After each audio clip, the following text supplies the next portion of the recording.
Hey there, Danox Harrison here, and this is a video highlighting the 5 biggest Season 12 changes that you need to know going into the preseason. If you think there's something big that wasn't mentioned here, then feel free to let us know in the comments. So, kicking things off, number 1 is the item changes. The preseason is introducing a ton of new items. First off, 2 new mythics, the first of which is a mage mythic called Crown of the Shadowed Queen, which grants you a shield similar to Banshee's, but it reduces damage by 50%, and this breaks 1.5 seconds after taking damage, and then takes 40 seconds of no champion damage to recharge. A great mythic to help survivability for mages and help them deal with dive threats. The next is the Event Shroud, a tanky mythic which increases damage taken by targets you immobilize or who immobilize you and any enemies around you. This is similar to what Abyssal Mask does before the preseason, but the fact it applies it as an AoE is really powerful for engaged supports like Leona or Alistair. There is a ton of new or reworked legendary items. I'm just going to highlight the really interesting ones, but the full list is available in the description. First up is Axiom Arc, a new lethality item with okay stats with a powerful aspect as a passive. If a champion dies you've dealt damage to in the last 3 seconds, then you'll refund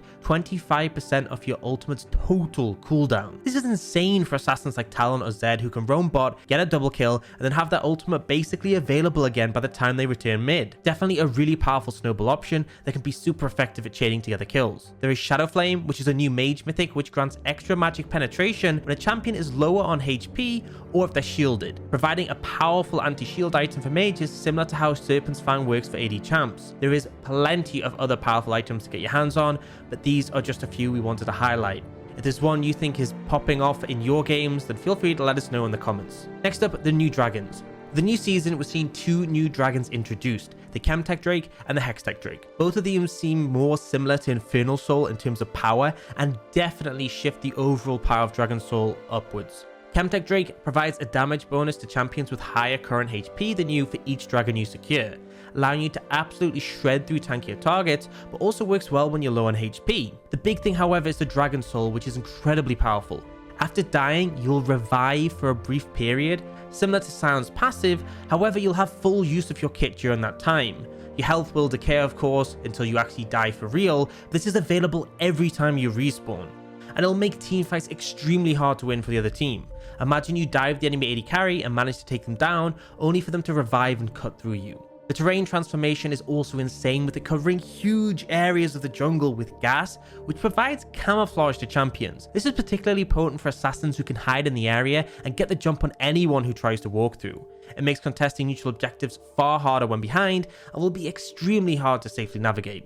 Now for the Hextech Drake, it offers 5 ability haste and 5% attack speed per stack. This is a really powerful combo for champions who function effectively with both of these stats. Champions like Gwen, Lucian, Xayah, and a range of others will enjoy the mix of stats, especially if you start to stack more than one. The Soul, however, offers a chain lightning slow to your team's basic attacks and abilities with a moderate cooldown, similar to how Static Shiv used to work with Stormrazor. This is a really powerful effect for fighting, as it allows you to kite or engage with a movement speed advantage. It'll also sync well with long range poke champions who want to hit multiple abilities in a row. Xerath is an example who'll be able to easily connect with follow-up ults after the first one connects. Now let's move on to jungle changes. Jungle saw a pretty significant twist up, with Scuttlecrab being massively nerfed in terms of the XP it grants on the first clear. You'll now need to take both scuttles to hit level 4 after 5 camps instead of just 1. With this change, it's going to put significantly less emphasis on securing Scuttlecrab, and the pain of being double scuttled will be a lot less relevant. Most junglers will simply choose to full clear 6 camps as well,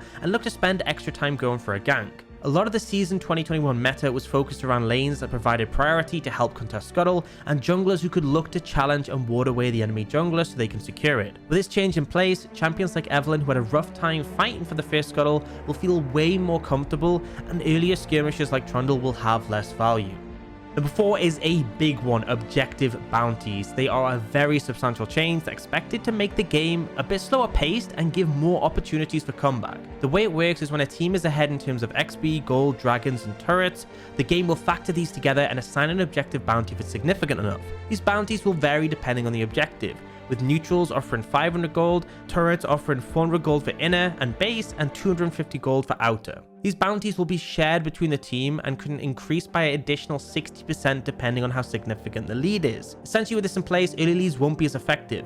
If the enemy team has a scaling teamfight composition and falls behind, then all it takes is 1-1 fight to secure a massive gold swing and be back in the game. It's really significant as well because the objective bounties, unlike champion bounties, actually take a bit of time to fall off. Normally, if the enemy AD carries 5-0 and has a 400 gold shutdown, you kill them, you get the gold, they no longer have a shutdown. With objective bounties, even if you take a dragon, there's still a period of time where you'll be able to potentially pick up, a tower, maybe a herald, and you'll still get the extra gold as it has a small fall off time.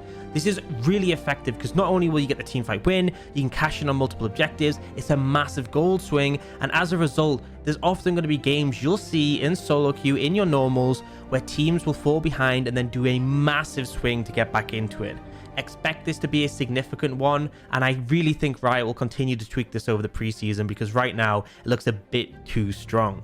Finally, for our number 5 is rune changes, and we've seen 3 major keystone changes for the season. First up, lethal tempo, and it now functions a little bit similar to old Fervor of Battle, or honestly just a bit like Conqueror, in terms of you stack stats every time you hit an enemy champion and can get a total of 6. For lethal tempo, it is specifically auto attacks, and then at max stacks you'll increase your attack speed cap and gain attack range.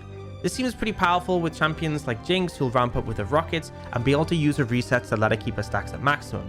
However, it's a big difference between the amount of attack speed a ranged champion gets and a melee champion. Melee champions get 15% per stack, so with 6 stacks, that's 90% attack speed at level 1, which is just completely insane. It's so overstated for melee champions right now, so get abusing it. I 100% think this is going to be toned down before we see the end of preseason.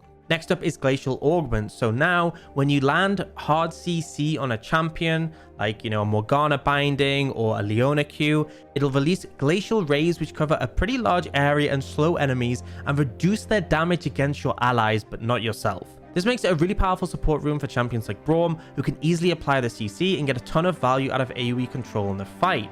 On top of that, with Guardian recently being nerfed, this may well take priority as the go-to support rune for champions with a decent amount of CC who want to peel effectively or bolster the AoE CC. Morgana is another one that comes to mind, as the duration of the slow rays actually are increased by the duration of your CC. Morgana's binding is 3 seconds, the base for Glacial Augment is 3 seconds, this duration is combined so the slow rays will last for 6 seconds, which is really powerful in a team fight.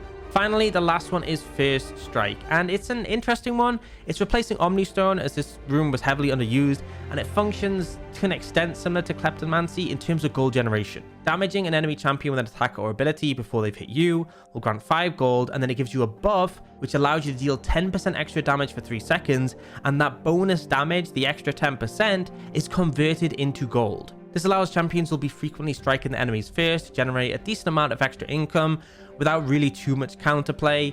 Champions like Jace and Ezreal were strongly utilized as the Kleptomancy, and you would think they'd function quite well with this rune, but honestly, the cooldown is quite long. That's the only thing that makes me a little bit concerned. Oftentimes, if you're using this in lane, you're not always going to get a huge amount of gold off the back of that small 3 seconds, and then you have a long cooldown before it's available again compared to other runes which you want to be frequently using, and even Kleptomancy, which you're able to proc very, very efficiently. So right now, it's a very interesting concept, but this does seem a little bit underpowered on release, so I'd hold off from testing it out and probably wait until Riot buffs this one up. Maybe though you'll find a champion who can do really well with this one, and if you do, be sure to let us know. Tell us in the comments which champions, which runes, which items have been working for you so far in the preseason. Let us know if you enjoyed our suggestions and what you think of them. This has been Dan Orcs Harrison. Thanks for watching and have fun in this preseason.